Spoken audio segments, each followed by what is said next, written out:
प्रचार करुछु अतिबड़ी जगन्नाथ दास विरचित श्रीमद् भागवतर 156 भाग।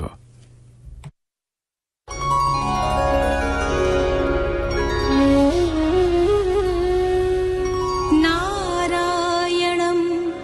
नमस्कृत्य नरं चैव नरोत्तमं देवीं सरस्वतीं व्यासं ततो जयमुदीरयेत्। मूकं करोति वाचालं पङ्गुं लङ्घयते गिरिं यत्कृपातमहं वन्दे परमानन्दमाधवम्।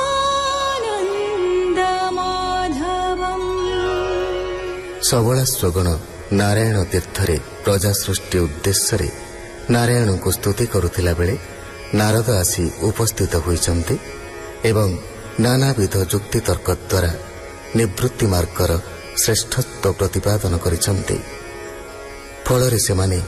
बड़ भाई मानक मुख्य मार्ग अनुसरण करिसंती। पुत्र मानकु निवृत्ति मार्ग अवलंबन कराइथिबारु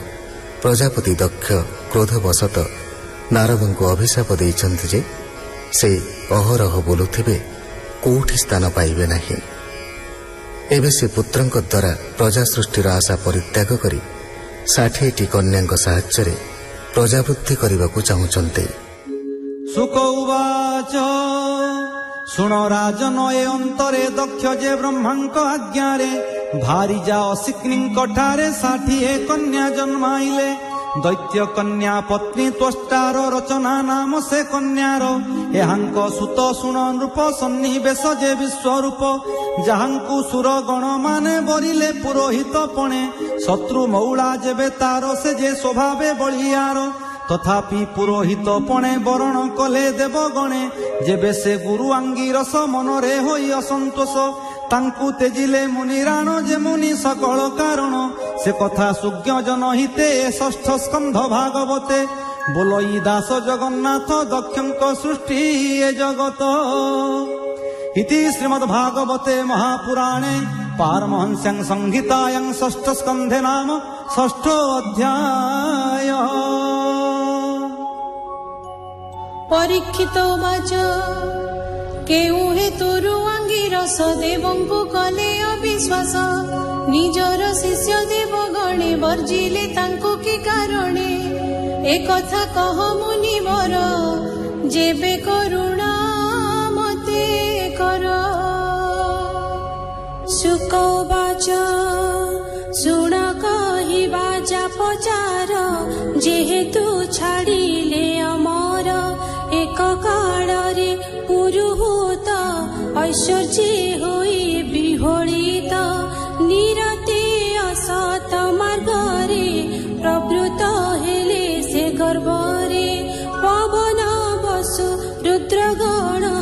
आदित्य जेते रुभुकोण विश्वदेव साध्य सहिते अश्विनी कुमार समेते सिद्ध गंधर्व जे चारण ब्रह्म शंकर मुनिगण किन्नर विद्याधर गण सेवित अपसरमान पतंग उर गजे आदि सेवंती जे जाहा प्रसिद्धि स्तुति करन्ति बंदीगण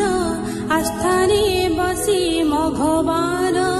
ललिते केहु गीत गाई चामर धरी के बिंचाई चंद्रमंडल प्राय होई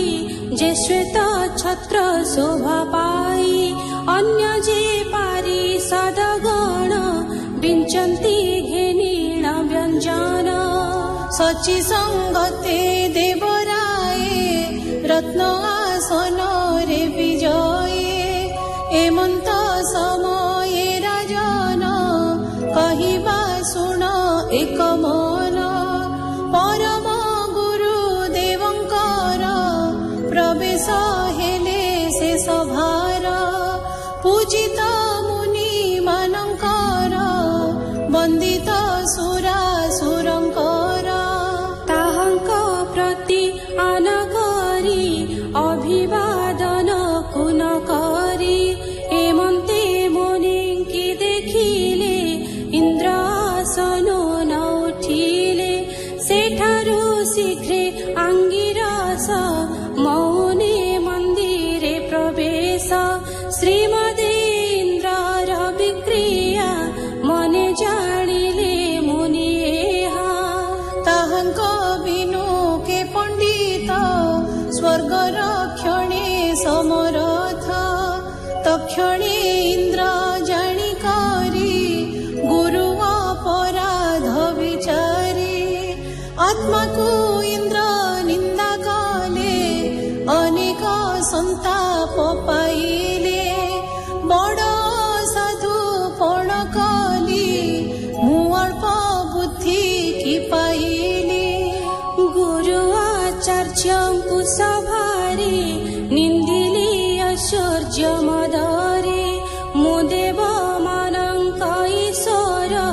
କଲି ଅସୁରଙ୍କ ବ୍ୟବହାର ଯେ ମହାରାଜ ଚିହ୍ନ ବହି ମନରେ ମତ ଗର୍ବ ବହି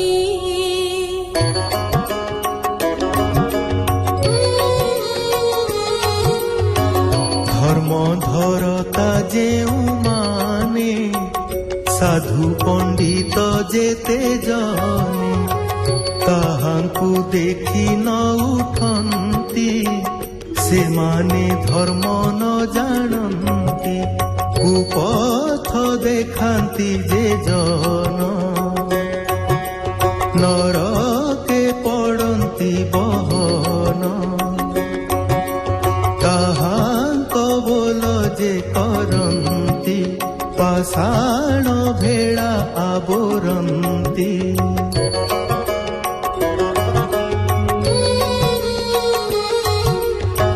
ସ୍ୱଭାବେ ଗରୁ ଯେ ପାଷାଣ ତାହାର ଆଶ୍ରୟ ମରଣ ଏବେ ଅମର ଗଣଙ୍କର ଆଚାର୍ଯ୍ୟ ଅଗାଧ ବୁଦ୍ଧିର ମୁଁ ମୂଢ଼ ସେହି ବ୍ରାହ୍ମଣର ପୟରେ ମଣ୍ଡିବି ମୋ ଶିର ତାଙ୍କୁ କରାଇଲେ ପ୍ରସନ୍ନ ଦୁଃଖ ମୋ ହୋଇବ ଦହନ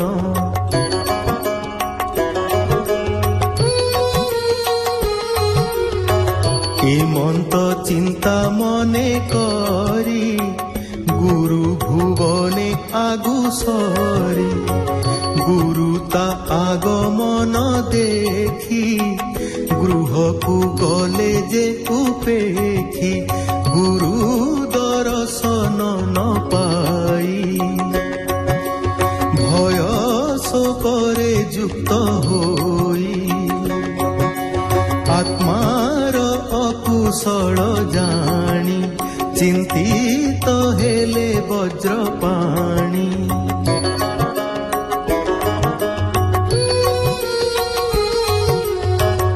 অসুর মানে তাহা জানি শুক্র মন্ত্রণা পরিমাণি দেবঙ্ক নাশ বিচারন্তি স্বভাবে দুর্মদ হুয়ন্তি তাহাঙ্ক বাণে মঘবান দেবঙ্ক দেহ হেলা ক্ষীণ ব্রহ্মা ছামুকু দেবে গলে এ সর্ব কথা নিবেদিলে